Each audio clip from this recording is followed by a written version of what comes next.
Hi పిల్లలు, welcome to Joyo TV. అనగనగా ఒక అందమైన పట్టణం ఉండేది. అక్కడ ఆండ్రీ అనే ఒక చిన్నారి ఉండేది. హాయ్, నా పేరు ఆండ్రీ. నాకు పక్షులంటే చాలా ఇష్టం. గార్డెన్లో ఉన్న పిట్టలని నేను చూసుకుంటూ చాలా టైం అక్కడనే ఉంటాను.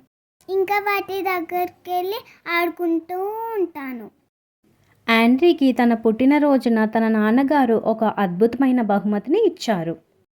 ఆ బహుమతి ఏమిటంటే అందమైన ఒక చిన్న లవ్ బర్డ్. ఆ బర్డ్ని ఆండ్రీకి ఇవ్వగానే ఆ బర్డ్ ఆండ్రీ భుజాలపైన వెళ్ళి కూర్చుంటుంది. థ్యాంక్ యూ సో మచ్ నాన్న, ఈ బర్డ్ నా గిఫ్ట్గా ఇచ్చినందుకు. తర్వాత నేను ఆ బర్డ్కి లవ్లీగా లూసీ అని పేరు పెట్టా. కొద్ది రోజుల్లోనే ఆండ్రీ ఇంకా లూసీ మధ్య మంచి స్నేహం ఏర్పడింది.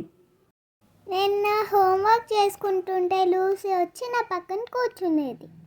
ఇంకా నేను ఏమైనా తింటుంటే అది నా దగ్గరకు వచ్చి ఇవ్వమని అడిగేది. అలా కొద్ది రోజుల్లోనే వారిద్దరూ విడదీయలేని స్నేహితులు అయ్యారు. కానీ ఒకరోజు అసలు ఊహించని సంఘటన జరిగింది. అదేమిటంటే ఒక ఆదివారం ఉదయం ఇంట్లో అందరూ ఎవరి పనుల్లో వాళ్ళు బిజీగా ఉన్నారు. సరిగ్గా అదే సమయంలో ఎవరో తలుపు తీశారు. కానీ పొరపాటున ఆ తలుపు సరిగ్గా వేయడం మర్చిపోయారు. అదే సమయంలో గదిలో ఉన్న లూసీ బయట ఏదో పక్షి అరుపు విని ఉత్సాహంగా బయటకి ఎగిరిపోయింది. కొద్ది సమయానికి ఆండ్రీ లూసీ ఎక్కడుందా అని వెతుకుతుంది. ఆండ్రీ అన్ని రూములు వెతుకుతూ లూసీ లూసీ అని అరుస్తుంది.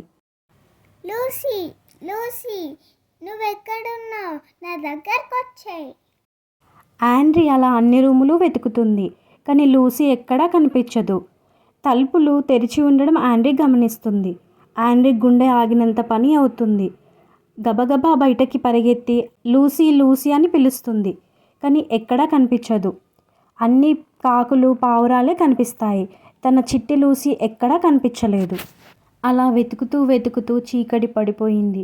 కానీ ఆండ్రీ అలా ఏడుస్తూనే ఉంటుంది. లూసీ ఎక్కడికి వెళ్ళిపోయిందో అని ఏడుస్తూ బాధపడుతూనే ఉంటుంది.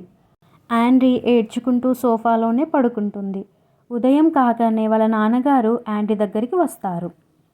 అప్పుడు వాళ్ళ నాన్నగారు ఆండ్రీతో ఇలా చెప్తారు. ఆండ్రీ, నువ్వేం బాధపడకు, నీకోసం లూసీని ఖచ్చితంగా వెతికి తీసుకొస్తాను. అయినా కూడా ఆండ్రీ ఏడుపు ఆపలేదు. ఆండ్రీ వాళ్ళ నాన్నగారు లూసీని వెతకడం మొదలుపెట్టారు. లూసీ ఫోటోతో ఉన్న కొన్ని వందల పోస్టర్లు కొట్టించారు.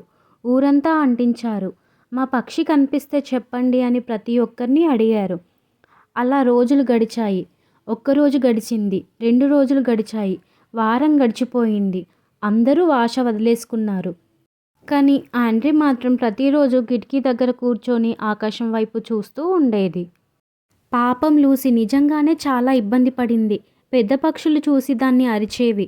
వర్షంలో అది తడిసి ముద్దైపోయింది. తినడానికి ఏమీ దొరక్క నీరసంగా అయిపోయింది. లూసీ ఎగురుతూ ఎగురుతూ వెళ్ళి ఒక ఇంటి పెరట్లో ఉన్న ఒక చెట్టు పైన వాలిపోయింది. అదృష్టం కొద్దీ ఆ ఇంట్లో ఉండే ఆవిడ చాలా మంచిది. అప్పుడు ఆమె తన గార్డెన్లో ఏదో వింత రంగు పక్షిని చూసి అది పెంపుడు పక్షి అని గుర్తించింది.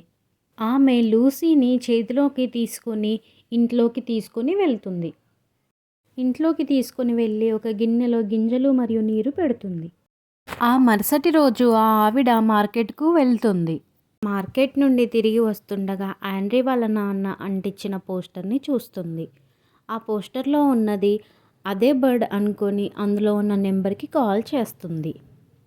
ఆమె తిరిగి ఇంటికి వెళ్ళిపోయి ఆండ్రీ వాళ్ళ కోసం వెయిట్ చేస్తూ ఉంటుంది. లూసీ మాత్రం అలాగే దీనంగా నీరసంగా ఉంటుంది. ఒక్కసారిగా ఆండ్రీని చూడగానే లూసీ ఎగురుకుంటూ ఆండ్రీ దగ్గరికి వెళ్తుంది. తను వాళ్ళ దగ్గరికి వెళ్ళి ఈ బర్డ్ మీదేనా అని అడుగుతుంది. అవునండి, ఈ బర్డ్ మాదే, మీకు చాలా కృతజ్ఞతలు అని ఆండ్రీ వాళ్ళ నాన్న చెప్తాడు. Thank you so much aunty, లూసీని మా దగ్గరికి పంపించినందుకు. ఆండ్రీ ఇంకా వాళ్ళ నాన్న లూసీని తీసుకుని వాళ్ళ ఇంటికి వెళ్ళిపోయారు. అందరూ చాలా సంతోషపడ్డారు. ఆ రోజు నుండి ఆండ్రీ లూసీని చాలా జాగ్రత్తగా చూసుకునేది. Thanks for watching this video. Please like, share, subscribe to Joyo